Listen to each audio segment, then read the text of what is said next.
Hello and welcome to this video, and trick the computer or the printer's software into thinking that there's more ink in it, or that you have, I don't know, I guess replace the cartridge. I'm not too sure. It didn't work for me at first, and then it worked, and I'm waiting for it to fail again. So this is for the Canon TS3166, and I purchased this from Kmart in Australia, and I've seen a couple of these units at op shops and or being thrown out. When I purchased this for $50, I believe it was, quite literally a month later I ran out of ink. I'm going to show you what I did. I turned the printer on, and then I had to pull out the door to access the cartridges, and then I believe I press this I button, triggers the cartridges to come in the middle.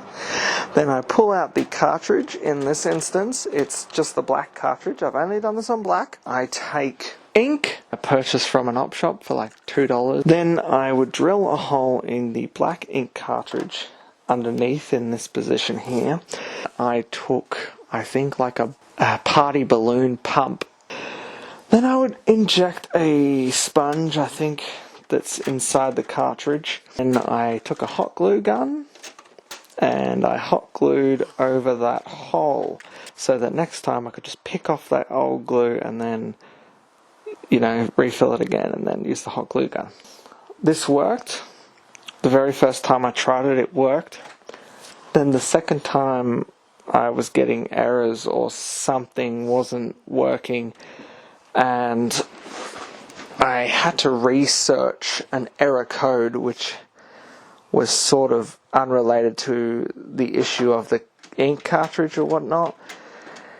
And once I cleared that code, somehow it just started working again.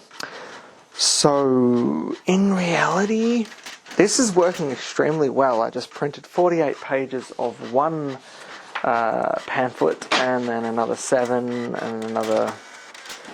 Oh shit, did I print another 40 perhaps? I printed a fair amount of paper. Anyway, thanks for watching.